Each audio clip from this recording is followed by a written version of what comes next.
We just people from the north side. Once the Timmy's hit the shore fine. Winter ready on the full tide. Hey guys, what's going on? It's your host, your boy George Mackay, back here, but it's not Straight Talk Wrestling. It's not MLW. No, this is, let me get my head out of the way. Father to father. So on this show, I'm G, he's I'm D, D. and we are father to father. And we start every episode off with a cheers. We're not sponsored by Summersby, but we would like to be. Summersby Mango Lime. Get yours. It's like summer in a can. It's so good. God damn. Oh, that's that good shit. That is that good shit. Oh man, I could drink this for days, weeks, months. So D, father to father is a concept that you and I came up with. We were sitting around, joking around, shooting the shit like we always do. And we decided to have a show from our perspective, talking about fatherhood, manhood, navigating both these things in a world where everything is consistently changing. Relationships, you with your blended family, which we'll get into, me with my 22 years with my beautiful wife and my two gorgeous daughters, and that little pain in the ass white dog that I love to hate so much. I can't even believe you're still alive, bro. 22 years and you haven't been killed yet? Well, you know, there's a secret to my success. And the secret to my success is just, or what I've learned recently since my therapy journey over the last 5-6 years or so forth, is learning to pick your battles and learning to know when to defend and knowing when to retreat and knowing when to go on the offensive. And when I say offensive, I don't mean like, I mean like knowing that you have to defend your position sometimes, but also sometimes you have to take the lead in that position and say, I'm not giving in here. There's not going to be a compromise. You just got to agree to disagree sometimes. Exactly. That's it. Which in essence would be considered passive aggressive. Yeah. But at the same time, it's a situation where you have to sometimes just say, listen, this is my position, this is my stance, and I'm not backing down. Right. Nothing's going to change. Going into an argument is going to do what? Do nothing but upset both of us, right? What's the point? I'm not going to get my point across. You're not going to get your point across. We're both bullheaded. So what are we going to do? Sit here and just argue all night? No, man. We got to walk away at some point because we got examples watching what we do all day long. And that's the funny thing is that we both agreed to start a podcast together where we're supposed to have neutral opinions. We'll see how that goes. Past episode 1. But this is the pilot episode. Here we go. So let's get into your story a little bit. Okay. Let's get into the blended family. So you and my good friend, actually one of my best friends, God, I can't believe I'm saying that on camera. I can't believe it either. All right, well, I inherited her. She never left. It's kind of like when you get like a bug that comes in your house. A leech. It's a leech, but not a leech in like the way like she's sucking my blood or anything like that. But she's just a leech because she's just been in my life. And then her and my wife became good friends, and now they're kind of besties. Yeah. So whatever. But anyway, she's my favorite eunuch, and that is your better half, Jerry. I love you, Jerry. I know you're gonna be watching this and hating everything about it. But Jerry, she's an absolute gem, and she came into a relationship with her daughter. Yep. And then you came in a relationship with your son, Elijah. That's so right. Denver is her daughter. Elijah is your son. That's it. And then you guys co-created two more amazing individuals, Amari and Zion, who I am godfather to neither. Oh, we're not going down this path today. We're not. We ain't going down this path today. He's Uncle G. I'm Uncle G. And that's it. I'm Uncle G from the B. And I'll be the one that they'll probably call when they need bail money. Hey, damn right. Or you'll be in there with them. Probably the ladder of the depending on the situations that we get into. Let's not go down that road. All right, so you come into a relationship with a blended family. Yeah. Now you have we talked about this before we went on air, but 3 years old Zion, 6 years old Amari, 8 and 13 going on 23. Going on 23. Shit, I got a 14-year-old going on 48. Oh, there you go. And the funny thing is, when they're both 23 and 48, they'll still be living at home. No, they'll still be living at home. They can't afford a house in this market. Are you kidding me? Oh man, it's so true. You know what? Well, everything that we learned growing up does not apply to anything that's going on today, and it's crazy. So it makes it challenging raising kids. And everything that we've seen in our lifetime, they'll see nothing of it, and they'll probably see things 10 times worse than we've seen. I think that's the fair point to make, is that they will see sometimes 10 times worse. If you think about it, we at our ages, me 40, you in your late 30s, we've lived through a pandemic, but them at 1, 3, 6, and 10 lived through a pandemic. Yep. And also Denver went viral. kids getting hurt on Instagram. Great website, great little page. She's gonna kill you. Nosedive, guys. She's check gonna it, kill check you. it. But we're gonna put a link to the video. We'll put a link so to the video. All see it. 100%. It's a glorious video. It was all in good fun. Nobody was hurt during the making of that video. Well, Denver's pride. Denver's pride was.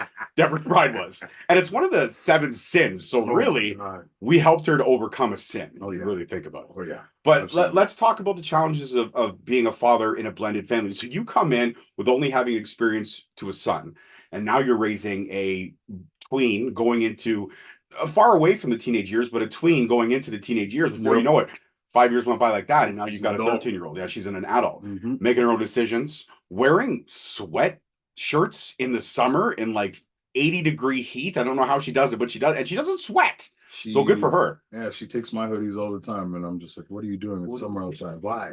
Why are we doing this? It's hot. The AC's on. Why do you have a hoodie on?" But as a father, you appreciate the fact that she's covering up, cover it all up, cover it all up, cover it all up. She's 13, doesn't look 13, and believe me, I can't go to the mall with her, else I'll catch a charge. So that's also a factual statement on both sides of things. Can't do it. And it's scary, right? I mean, but I gotta say this: one of the coolest moments for me is one of the first few times we were all hanging out together. And I told you reminded me of my favorite baseball player, David Ortiz, #1 forever. Big Papi. Big Papi. I quickly saw how much Denver latched onto you, and how much you were no longer a stepdad at that point, but you were dad. Yeah. She didn't call you, Derek. She didn't call you stepdad. She didn't say this is my stepdad. She said this is my dad. Yeah. What was that like for you? Because this is from perspective of fathers. So what was that like for you being recognized as, like, because just to get it all out there and not to be too personal, Denver does not know her father. And there's nothing wrong with that, because this man came in, stepped up, and is an amazing father. And I will say that. I will put that on wax right now. He's an amazing father. And but what was it like the first time that she just came up to you and just hugged you and said, "Dad, I love you, Dad"? Like, what was that like? We're gonna get emotional on the show from time to time, so it's okay. It's okay. It's a feeling that I'll always remember. I didn't think it was ever going to happen, to be honest. And why? Well, just to interrupt, why did you not think it was going to happen? Did you think because you were just trying to feel each other out at that point? Nothing against her or anything. It was just, I didn't know if it would happen. So it was more of the fear of the unknown, right? And I mean, it was always something I would have loved to have had my own daughter, but she has become my daughter just naturally, right? It just kind of happened one day, just the flip of a switch, and she started calling me dad. And I think the first time it happened, I didn't know how to respond, right? But I just said, okay, I've become enough of an example for her to see, hey, this guy treats me right. He treats my mother right. He takes care of us. He understands, what we need, and fills that void. And I think when she was at that age, also, she didn't quite understand the void, right? Which is for me, I didn't come in with the intention of, hey, I'm taking somebody's place. I said, I'm coming in here to be an example for her, right? And that's really what kind of led me through the relationship with her. And I would say now that, she's 13, I've watched her grow from 5 right up until 13, and obviously until the end of her life. That's my plan. Maybe walk her down the aisle one day or whatnot. But, it's been such an experience to watch her grow and watch her develop and build that bond and that relationship with me. Nobody could ever say that's not my daughter. Nobody could ever take her away from me. I'll catch a charge. It's not happening. But, she's my one and only daughter, and she knows that. And no matter how many times, we may get into tiffs or arguments and whatnot, that same difference of opinion that we always talk about, she's my one pride and joy, and I wouldn't change it for the world. Amazing. That's an amazing sentiment, amazing statement. And you know what? I don't have any sons, but what I do have is a beautiful budding 14-year-old girl who's strong in her convictions, stubborn, and sarcastic as fuck. And he laughs. Talking about the same person, pretty much, and he laughs because he's living the experience. Oh yeah. But I also have my little one, Ariana, 7 years old, going to be 8 actually in a couple of months, and she is the one who wrestles around with me, the one who plays with me, the one who loves watching sports with me. Cassie used to, like, we're all still very, very big wrestling fans. That'll never change. But Ariana is more sports oriented and more energy, very high energy. And obviously it comes with, she's undiagnosed, but we're looking at getting her diagnosed. Probably think there's ADHD, which I want to take a stance on ADHD right now. I have ADD. I have ADD. Okay. And diagnosed? Yes, diagnosed, but never was on pills. That's the one good thing that We didn't do that growing up. no, that's the one good thing my parents did do for me was not go on pills. Yeah. But I remember going to see therapists when I was younger and trying to work through some of my issues because even as a kid I was angry. Yeah. I was on undiagnosed rage, and I found out through therapy sessions as an adult, a lot of it stems from a rough childhood. Don't get me wrong, my parents gave me a lot of things. They gave me a roof over my head, they gave me food in my stomach, they gave me clothes on my back. Yep. But emotionally, they were both withdrawn. Yeah. And when I actually found out that I was going to become a father, so we had just gotten married. We got married very young. Got married at 23 and 24. Mm-hmm. She was 23. I was 24. We were expecting our daughter a year into our relationship. She was a New Year's baby. She's born October, so New Year's baby. Yeah. Do the clock, do the Yeah, math. It's simple. But when she told me that she was late, and you know, I was typical corny 90s humor, like late for what? You got a doctor's appointment? Like it's 9:30 at night. And then she's like, no, I'm late. Yeah, I was like, oh, late. And I remember I had to go to work because I was working afternoons that time. So we had our little afternoon delight, if you will. And then she told me, and then I was driving to work and it was all just a blur. And then I remember about 6 months into the pregnancy, and Jerry can attest to this because we were working at Canada Cards at the same time. I thought I was having a heart attack. I thought I was dying. But it actually turned out couldn't handle it. But I actually turned out to be a very severe panic attack. Yeah, I went to the hospital and monitored my heart. The doctor came in and was like, "Oh, you had something that we call a anxiety attack or a phantom heart attack." So I'm like, "Why don't you just stick with anxiety attack? Right, Like, why don't you go heart attack. heart attack? Scare me to death again, so I have a real one. Why don't you? I'm like, "What does that mean?" He's like, "Well, put it this way. Put it if you're," and he talked like this. He had a squeaky voice like this. And he said to me, You can't take that seriously. No, you can't. It sounded like Elmo on crack. It was fucking hilarious. Okay. But he said to me, I'm going to go back to my regular voice because doing this is not going to become. No. But he said to me that imagine your body being a computer. So the anxiety attack was almost like a reset. Everything shut down and rebooted. It was like hitting safe mode. Yeah. And I was like, okay, I can get that. So I took a couple days off from work. I reevaluated, and I was still nervous as fuck to be a dad. And then fast forward 3.5 months later, because much like she is in real life, Cassandra was late to the party. We go to the hospital. I remember getting a call at work, and I was covering for my boss. I remember getting a call at work, and she's like, "Hey, I think I'm having the baby," and I was like, "Shit, what do I do?" And then she's like, "Well," I'm like, "Should I finish my shift?" Or like, I don't know what to do. I was scared shitless. And finish my shift, bro. So it was actually I was outside having a smoke, and Jerry's like, "Why are you still here?" And I'm like, "This is how long I've known Jerry. I've known Jerry for like 16 years." She's like, "Why are you still here?" I'm like, "You're right. I gotta go." So we go to the hospital, and there's complications. Eventually had to get an emergency C-section. But luckily she came out. She was beautiful. And then just in the whirlwind, my wife's like had to go for this serious operation. So I'm focused on her, focused on the baby. And I look over my shoulder and the baby's not there. And I'm like, where the fuck's my kid? Heart attack number 2. Well, I'm freaking out. I'm like, I go to the nurse. I'm like, where's my kid? And she's like, calm down. The doctor will be. Nobody's talking to me. Nobody's. So I scream freaking out in the middle of the operation. I'm like, where's my kid? I'm like, I'm not leaving this operating room until I know where my fucking kid is. Then this jackass male nurse. Oh, here we go. Comes over and he's like, you need to calm down. And I'm like, you need to calm down. You need to fuck right off. And he's like, what did you say to me? I'm like, you need to fuck off. Somebody needs to tell me where my kid is. So before I know it, at this point, this is where the rage comes in, because when I got so angry back in the day, everything would go dark. I almost blacked out for a minute. And I woke up to the pediatrician coming in saying, Mr. McKay, please let him go. Let him go. Oh, shit. I looked over and I had this guy, and this is a true story. My wife can attest to this. Well, actually, she was doped up, so she really can't attest to this. But I'm sure the wonderful hospital staff at William Osler, they remember that shit. They remember me. I had this guy by the throat, and I was like choking the shit out of this motherfucker. And the pediatrician comes in, he goes, baby had a fever. Mom had a fever. We have her in NICU. We're just monitoring. So I dropped him. Yeah, and then my wife was back on. And I said, hey, that's all I wanted. You wanted an answer. I just wanted an answer. Simple. So for the first 4 or 5 days of her life, she was in NICU. And luckily the fever went down. We were able to take her home. But the sombering part about that whole story is that there were babies that didn't go home. Yeah. There were babies that you knew where there was. I remember seeing this adorable little guy, preemie, must have been this big. Yeah. And he had the tubes. And I just remember putting Cassie down on her thing, and I lifted up the shit, and the mom and dad looked at us because they're like, oh, they get to go home. And I said, you guys are going to get there one day too. And I said, I'll say this now, stop telling your son to flirt. Stop your son from flirting with my daughter. And I'm sure that little guy made it out okay. and everything like that. But it was scary. And then coming home, being a dad. But the coolest thing was the moment I held her in my arms for the first time. Yeah. And I always say this, a woman becomes a mother the minute she finds out she's pregnant. Right. A father becomes a father the minute he holds his baby for the first time. Yeah. I will say that. And It changes everything. it changed everything. Everything. Now I had a life that I was caring for. Like my wife and I are partners, so we're going to lean on each other through tough times.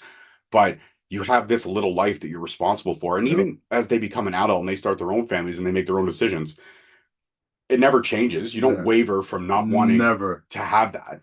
So I guess for me is that the stance on that is that I became a father the first time I held my daughter for the very first time. And then my second daughter, because that went so much more smoother as a pregnancy. Yeah. I was able to do like the skin to skin and all that Everything. stuff and have her in the room. And we watched a Raptors game together. Shit. And that's when That's a good first experience. well, man. that's when they sucked ass, but they were just starting to bubble. Easy, man. We need sponsorships. We do. MLSLE, please. Well, hey, listen, the Raptors were in a rebuilding stage for the first 20 years of their run. Let's just be honest with that. But they actually won that night. And I remember I looked over at her and I was like, oh, looks like you're a little good luck charm. And she was just pastel drool just coming down her face. And it hasn't changed. But Ariana and Cassie are my lives. Yeah. And do they drive me crazy? All the Absolutely. time. Am I wearing a hat for style purposes? No, I'm wearing a hat to cover the hair that I've lost on the top of my head. It's factual. But I got to ask this. Yeah. Jerry becoming a boy mom and you becoming a girl dad just at the start of your relationships, you hadn't even had your own children together. These are separate entities that you're bringing together. Yep.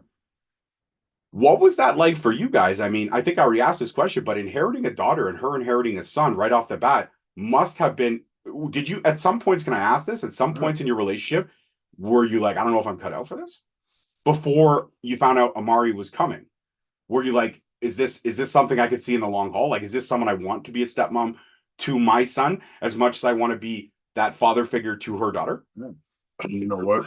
Valid question, because things like that go through people's minds all the time, right? 100%. Everyone always questions their abilities, right? It's not until you actually step into the role and be a part of this person's life that you really understand who you are and the role that you play. For me, I'll say I knew from the time I saw Jerry with Denver that this was somebody that I would love to be the mother of my children once upon a time, because, well, at one point, Even knowing her eyebrows weren't real? don't even go there. You're gonna get me and you killed. But We're gonna get canceled, but not by anybody else, just by his wife. it was nice knowing you all. I probably won't see you after this week because I'll be dead. There'll And be a you'll there'll be a following too. GoFundMe for my cremation, and I don't know. Are you going to casket? Is I'm casket going to there? casket. Okay, so I'm going to I casket. will be cremated, and my ashes will be spread all over the Scottish Highlands. Oh shit. Yeah, fucking right. No, we're dead. But Roll it and smoke it a little bit at least. Red Man Method Man, baby. Anybody want to smoke that ash? Listen, How High was an underrated fucking flick, okay? How High was it You was know, we're gonna so- have to save that for another episode. we're gonna have to we'll have to save our review of How. You know what we should do? We should randomly one episode just take a night off from fatherhood and just watch a just absolutely shitty ass fucking movie. and review it, critique it. But it has to afterwards. be like we have to be drunk and hot. We Let's can't do we can't do it sober. No. You can't watch Red Man and Method Man cracking jokes sober. No. It just doesn't work. No, it doesn't happen. No, it doesn't happen. But anyways, back to what we were Yeah, saying. so back to what I was saying. I mean, I saw her, I saw how she was with her own daughter, and I saw how protective of her she was and caring and nurturing of her. And this was all prior to, you know, us even really becoming that blended family. This was in the introductory stages. So I saw what she was doing as a mother by herself. And I said to myself, that's a strong, independent woman, but somebody who could be a nurturing mother. And for me, that was always an attraction piece. I think the first time I saw her, that was what I was like, shit. I'm like, who's that? And I'm like, oh, she's got a mini me. And I'm like, oh, and she's taking care of her. You know, and at that point, I had just had my son as well, not in that relationship. But I said, if this works, I could see myself growing a family with her, because she'll be the one that's going to give them that love and that care that they need. But also on the flip side, give them that same discipline and structure that I'm so accustomed to and that I want for my children as well. So The it protection was almost a aspect. no-brainer to say, hey, you know what? Like, this is going to work. And don't get me wrong, it's not all peaches and rainbows and ice cream and all that good shit. We have our arguments, we have our struggles, we have our wars. But at the end of the day, you know, we've brought 4 beautiful children into this world. They look up to us, and we have to set prime examples for them. And we're not, never would we put our children through, I guess, anything that would, I would say, mentally scar or whatnot, them growing up. We always put them first. So if we've got an argument, a disagreement about whatever, whether it's regarding the children or not regarding the children, we take it outside or we take it away from them, because we know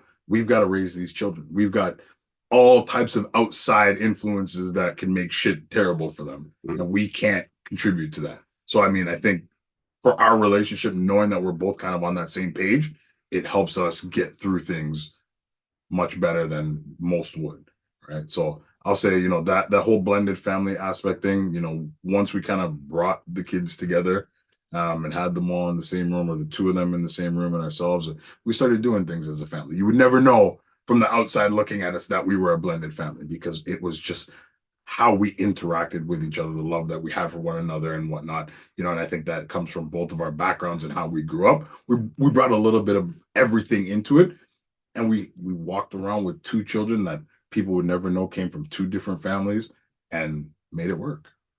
Absolutely did make it work. And I've actually been on some of those outings, and it's great. It's a great experience. I mean, the zoo. Kids drive me crazy. The zoo was. Let's not talk about the zoo. No, it was. We have to talk about the zoo, because I got to say this. We all went to the zoo in the summer, and you would think a lot of these guys and gals would be out and about. No. A lot of the exhibits, and Toronto Zoo, this is not a shot, but get your animals outside stretching their legs. Like, everybody was sleeping, and I get it. If there was anybody even there. There was Half of them weren't there. That's right. Half of them weren't even in the exhibit. So we walked around the entire zoo. We saw lions. We saw lions sleeping. We saw gorillas. Yeah. We saw a hippo, but I don't think we saw the hippo's ass. Yeah. Because his head was in the water. I think we saw a giraffe. We saw a warthog. We did see. We saw a couple warthogs. We never saw any red pandas. No red. Because it was too hot for them. And the rest of them. When we saw the typical farm animals, we saw your goats and your. But fuck, I could see those at a farm. Right. Yeah, I come to the zoo because I want to. Yeah, we saw a half of a polar bear because the poor guy was so fucking high. He was so big that his nose was still sticking out, and you could tell he was pissed because he generally wasn't getting cool enough. So Toronto Zoo, step up your game. Yeah. But on the plus side, we did get some free samples on the way. We got that cleaning stuff. I still got it. Yeah, we took like 18 cases. So loaded up the car. The girl's like, take as much as you want. Thanks. Take the whole thing. Not tell people in this economy free shit is here. Okay. Yeah, everybody grab a box. Let's go. Everybody grab a box. Even his 3-year-old son had a little box. So let's actually talk about personalities amongst the kids. So we both talked about our teenagers, and how they are, 13 and 14 respectively, going on 40. And these girls have been in each other's lives since the day they were born. Yeah. Like, we had Cassie, and then Jerry had Denver a year later. Less than a year later, actually. I believe they were only like 10 months apart, give or take. It's not even a full year. Yeah. So, and then obviously there's Elijah, and he's fantastic. He's a little pain in the ass, though. I will be honest with him. Like, his birthday, he's got a little attitude problem. And you know what? That's a good thing. Jerry and Derek, they enjoy allowing their friends who have become uncles to the children to discipline the children. So a lot of time, Elijah, I would like to think that Elijah probably won't have children because of me, because I've yanked the wedgies. I've yanked those diggery dudes off. Only one. Yeah, my brother does it too. It's almost like he likes it. Yeah, I think he likes causing shit to get it, right? And your brother is another solid individual. He's great. He's awesome human being. Your parents, I love your parents. Yeah.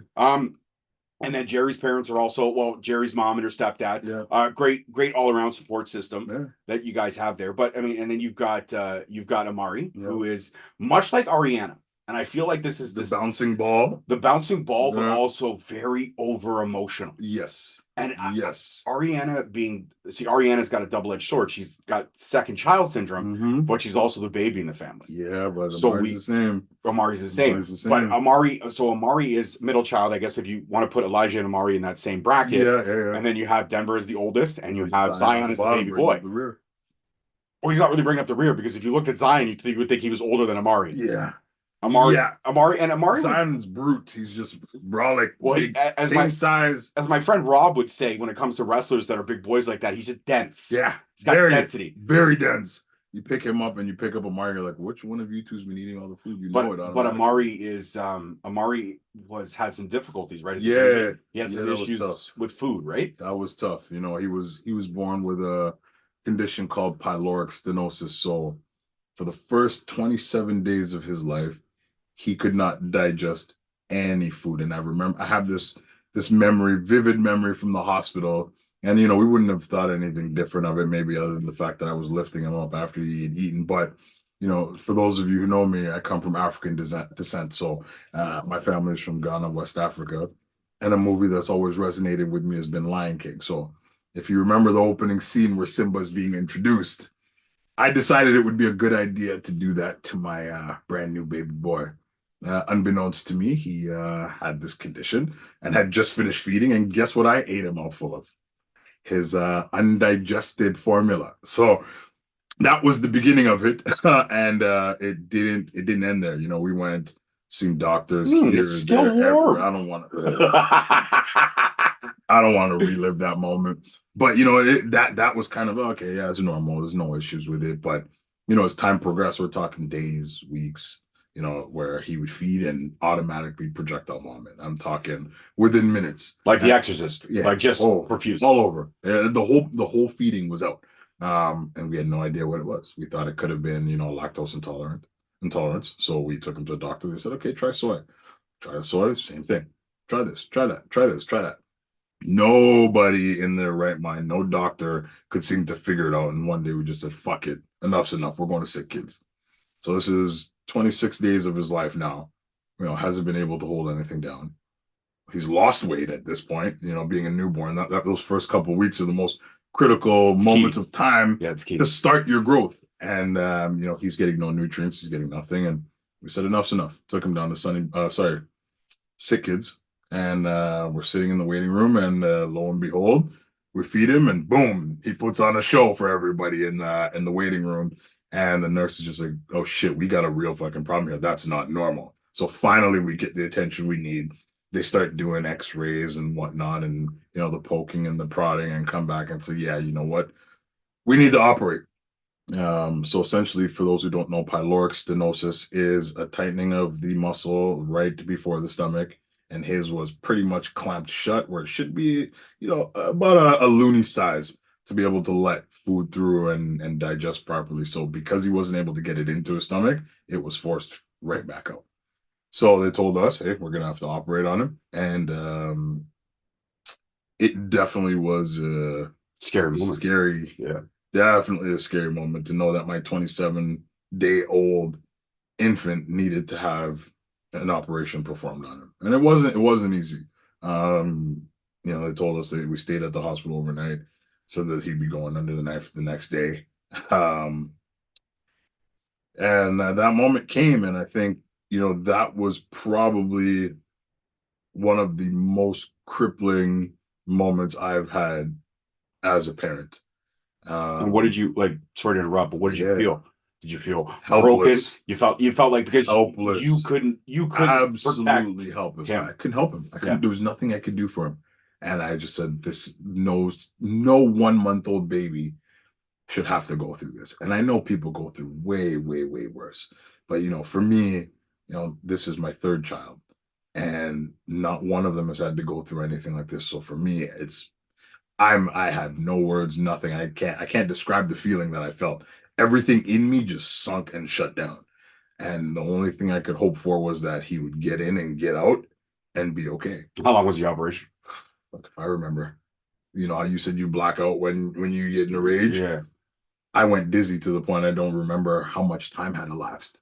Like, it was that. So when did you feel yourself snap out of it? Was when we got word that everything was good. It. He came out. It would have had to have been a couple of hours, but he came out.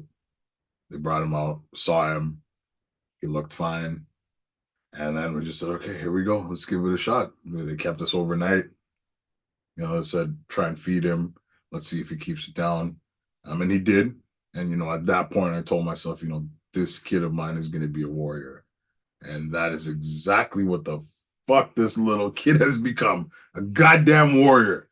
So, you know, That's a moment you know, as bad as an experience as it was, I think it kind of helped me understand the type of kid he was going to be growing up, and you know what, it's fitting. He's been a fighter. He'll always be a fighter, and that's how I see him. Whenever I see him, no matter what he puts his mind to, headstrong, physical strong, he does nothing could stop him. That's what he's going to be. Nothing will stop him. The world wait for Amari. He's coming for you. I love that. I love that. And then you look at Zion, who is everything that Amari didn't eat for the first 27 days of his life. Zion picked right up. He ate all of it. He ate all of it and some. We talked about density. We're talking like this kid. He is 3. He comes up to my waist, and I'm not a short guy by any standpoint. He comes up to my waist. Oh. He's a big boy, but he also has the most malicious smile, and you know he's getting into some. You know he's getting into some shit. Yep. And all the time. And he bullies the shit out of Amari. And sometimes Elijah. I believe that too. I believe that too. He just likes to ragdoll everybody. He's a big fucking brute kid. He does not care how big you are. Nothing scares him. Not a damn thing. So NFL, keep your ears to the grindstone. He's coming. He's coming. Yeah. Look out for him. Zion's who's who. It's coming for you guys, man. It's coming. So, you know, it's funny you mentioned about the helplessness, because we had somewhat of a situation, a scare with Cassandra when she was younger. When she was younger, she developed a really bad croup. Ooh. And I don't know if anybody knows who's ever been out there who's been through croup. It is a crippling thing. It's like their airways shut. They have a cough that sounds like a seal. They can barely breathe. So the first time, now we've been through croup, so we know the signals. You turn on the hot water in the bathroom, you let the steam in. If it's cold outside, it's even better. You roll the windows down, you drive around with them in the car. The cold opens up the airwaves. But we didn't know what it was. So at one point she was turning purple, and we rushed her to the hospital.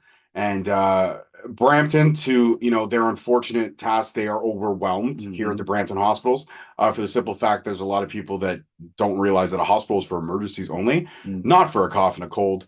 And a lot of times they're overrun with the simplest of things. Yep.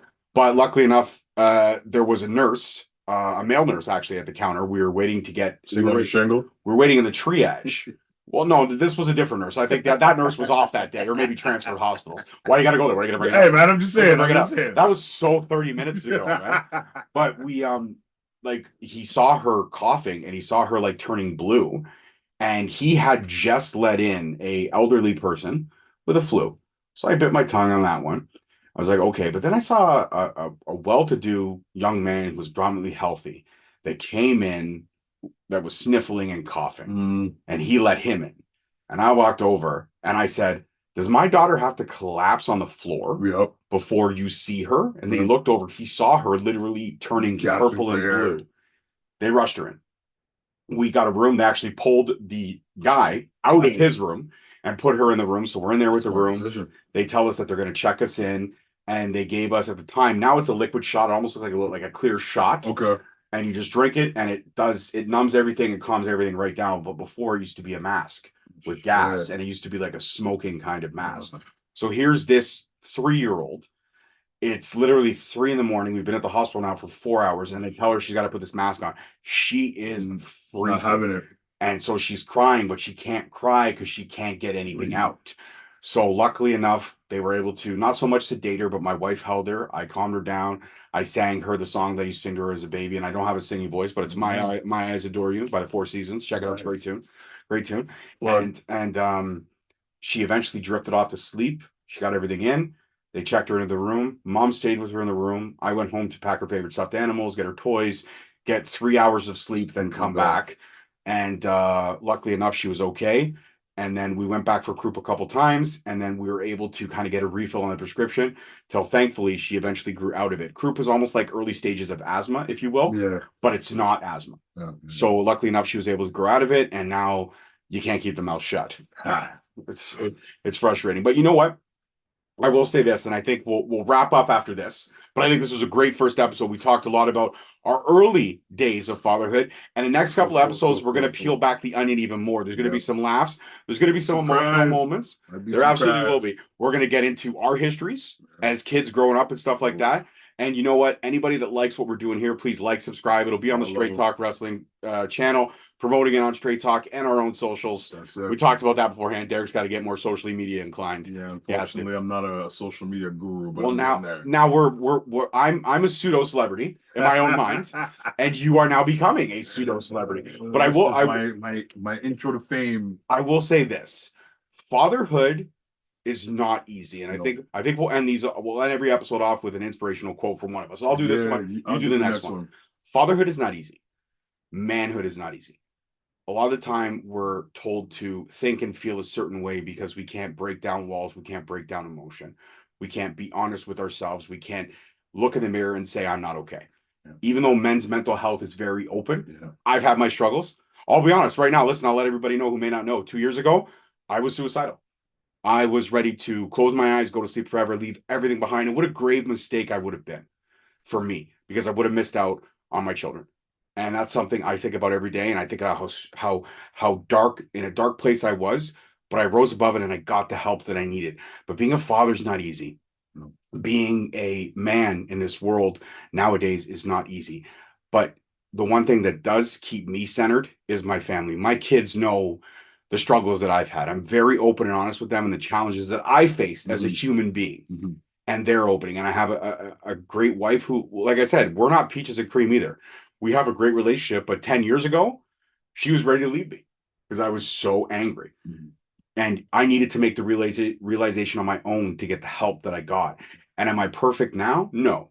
Am I broken with a little bit of plaster? Hell yeah. That's okay. And I'm okay with that. Because the scars taught me how to be alone, but also taught me that I need to lean on someone. And without her, I'd be dead. I always tell everybody, she saved my life. And she gave me 2 great blessings and that stupid little pain in the ass dog. But I have beef with the dog. We'll get into that in another episode. But understand that you are not alone. There is help for you. Message us, slide into our DMs. Absolutely. We'll do what we can. We're not psychiatrists, but we've both been down some dark shit in our lives. So from father to fathers, thank you so much for tuning in for episode 1. Check us out every Monday, Tuesday, depending on schedules, but we're going to try to drop one weekly or bi-weekly. We'll see how things go. But peace, love, and fatherhood. We'll see you guys next time. Peace. We just people from the north side. Once the Timmy's hit the shore fine. Winter ready on the four ties. Heavy traffic.